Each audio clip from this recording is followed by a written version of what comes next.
是告诉我们这句话说：若有人偶然被过犯所胜，你们属灵的人就当用温柔的心把他挽回。这边有告诉我们两件事情。第一件事情，被过犯所胜到底是怎样？原文的意思告诉我们，这个过犯呢是已经他没有办法承担的，他自己没有办法自救的这种过犯的时候呢，我们就要温柔去把它挽回。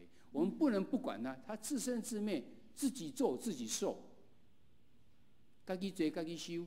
你想个你别安呢？是这样子吗？没有，他已经没有办法了。他要是有办法，就他让他自己没有问题，他自己应该可以救自己。因为浪子回头就是这样，他自己愿意悔改，他才会回来。父亲没有去找他，等着他回来。哪一天真的这个儿子已经没有办法动，或是怎样的时候，父亲知道他没有办法，他就会去温柔挽回了。但在他可以之前，是他自己要做。这人告诉我们，我们不能不管被过犯所胜，就是那些已经没有办法靠自己自救的人呢，我们要温柔去把它挽回。挽回意思是怎样？修补，让它变成原来的美好的这个东西。所以我们看到是有关对方已经严重到不可复视的时候，但是我们也有几个特殊的情形。如果对方要是不是基督徒怎么办？要是我们是出发点是为了他好的话，你当然还是可以跟他讲。第二个呢，我们不要用圣经里面告诉我们怎样，所以就这样讲。我相信他就会产生一些反弹、防卫的心。其实很多的话语、真理的话呢，你不用带上圣经的话语，大家都听得懂，这是非常有智慧的话。你只要将圣经的话语这样讲出来就好，不用说圣经告诉我是怎么样，因为这是假定它是真理的话，就一定到哪里都行得通。我们用对方能够熟悉的道德标准跟这个价值观跟话语来跟他谈。要第二情形，对方要是有权柄怎样？有权柄不代表他就不必要为他的罪来负责任，因为他也是跟我们一样都是人，所以并能免除。但是我们要尽量这样跟他谈着，要用尊重，非常重要。你要是有尊重对方，通常都非常愿意来跟你谈。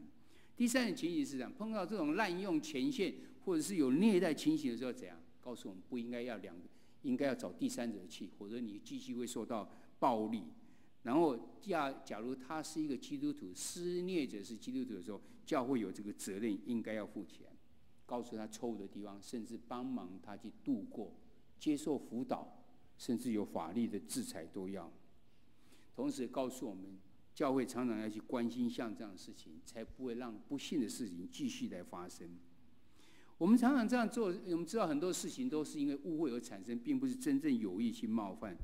所以除非我们有第一手的资料的时候，我们通常对别人讲别人不好的时候，我们应该要存疑。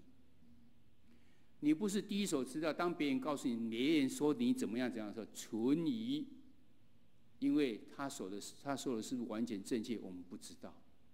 要是每个人都有这样子的心的时候，你想这冲突是不是会减少很多？谣言、质疑、智者，我们都是智者吧？除非我们不是智者，我们是没有智慧的人。没有智慧怎么办？回到神的面前啊！耶和华是智慧的开端。你依靠神，你就成为智者。智者谣言就到你的地方就止掉。除非你是第一手资料，否则你对任何所讲的，你应该要存疑。我们常常用谨慎公平的态度的时候呢，就会造成一个更好的这种气氛，人家更愿意听你来讲。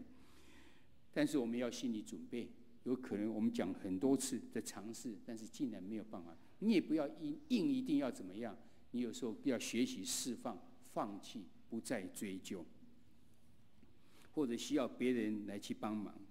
这东西当然是经过了我们很多次的努力。一样马太福音18章15节说，你要去，那个去是啥？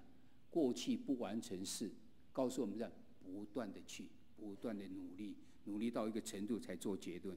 结论来看，我们虽然处理冲突最好方法是宽容，但是不计较，但是有时候这样做呢，只是让对方彼此更疏离，而且会鼓励对方继续表现出伤害人的行为。你要是没有讲他不好的话，他觉得这样做是对的，就继续这样一直犯，或者甚至你讲他不对，他认为没有什么不对，他就更故意一直做，要表示他没有错。所以呢，有时候并不一定要能够宽容，一定要去面对这个问题。如果知道对方是某件事情而敌对你的时候，我们要尽快的去谈清楚，以免事情会扩大，伤害到别人。如果某些人的罪已经不荣耀神，而这罪会破坏我们的关系的时候，我们更需要帮助他看到他的改变是什么。我们要是借着神的恩典以及正当的这种话语的时候呢，包括我们自己就承认自己的过错的时候呢，常常就会带出和谐更坚固的关系。要记住，建设性的指正是一种真诚爱的表现。你我心自问，我今天愿意去跟别人谈这些事情，是因为怎样？我是建设性的指正吗？我是出于爱吗？出于爱，你就应该是有建设性的指正。课本193页到194页提供了一些问题，一个思想的流程，可以帮助我们去解决今天所学习的这个课本。问题思考呢，在这个礼拜中，我们有几个问题让我们去考虑：你是否知道有人对你有疙瘩呢？知道原因吗？你计划如何去面对？你如何知道你认识人中间有的人的罪已经严重到不能忽视呢？造成怎样子的伤害呢？你要如何去帮助他呢？在你与别人的冲突中间，有需要第三者的介入吗？你可以寻求教会的帮助。我们同心来祷告。慈悲的阿爸父神，我们感谢你，让我们在和平使者灵命操练中间，我们已经学习到自己要如何去认罪，自己看见自己眼中的梁木。紧接着，我们要去帮助别人，也能够在这冲突中间，让他认识到自己应该负的责任是什么。求主你帮助我们，这中间需要很多的智慧。求主你就赏赐智慧给我们，知道我们如何去讲，知道我们如何在哪一个时机应该去谈这些事情。愿神祝福在所有心要成为使人和睦的人。主，你给我们应许也是这样，使人和睦的人有福了，因为他要称为上帝的儿子。献上我们的感恩与祈求。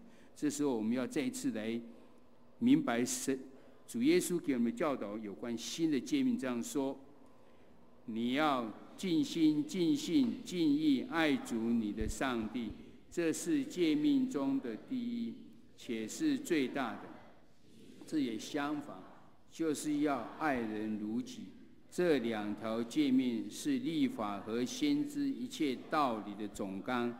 我赐给你们一条新命令，乃是叫你们彼此相爱。我怎样爱你们，你们也要怎样相爱。你们若有彼此相爱的心，众人因此认出你们是我的门徒了。阿们。